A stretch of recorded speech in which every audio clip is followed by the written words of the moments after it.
কে বলুন? কৃষ্ণ ভক্তির জন্মমূল।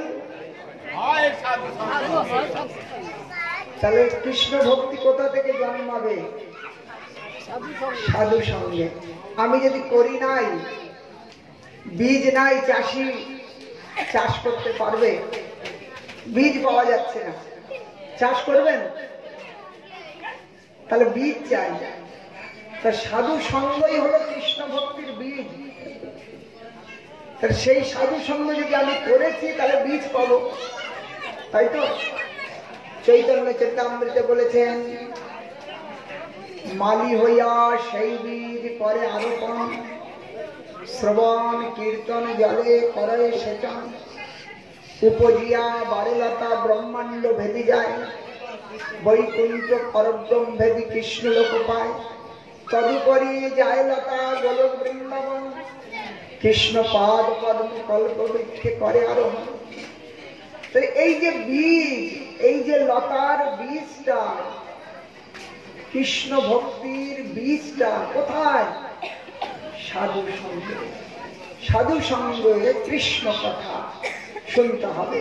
ভাগবতে কপিল ভগবান মাতা দেবতীকে বলছেন, মা যদি কৃষ্ণ ভক্তি পেতে হয় তাহলে ভক্তের কাছে যান, তাহলেই ভক্তি পাবেন।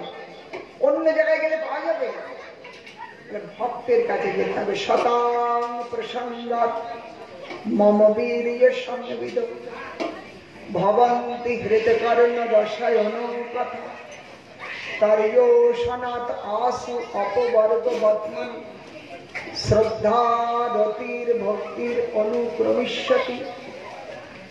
সেই আমার ভক্তের কাছে যাও, আমার ভক্তের মুখে আমার কথা শ্রবণ করো, তাহলেই আমার প্রতি ভক্তির উদয় হবে। তাহলে সাধু সঙ্গ ব্যতীত ভক্তি হতে পারে না। আমরা অনেকেই বলি আমার ভক্তি নাই। কেন নাই? সাধু সঙ্গ হয় না। সাধু সঙ্গ করেছে, ভগবানের আদেশ মেনেছেন, তারপরেও ভক্তি হয়নি, এটি দুর্লভ। এটি দুর্লভ, হতে পারে না। সূর্য উঠেছে আর রাত্রি যায় নাই, এটা যেমন হতে পারে না, তেমনি সাধু সঙ্গ করেছে অথচ ভক্তি হয় নাই, হতে পারে না। তাহলে ভক্তি তখন হবে সাধু সঙ্গ।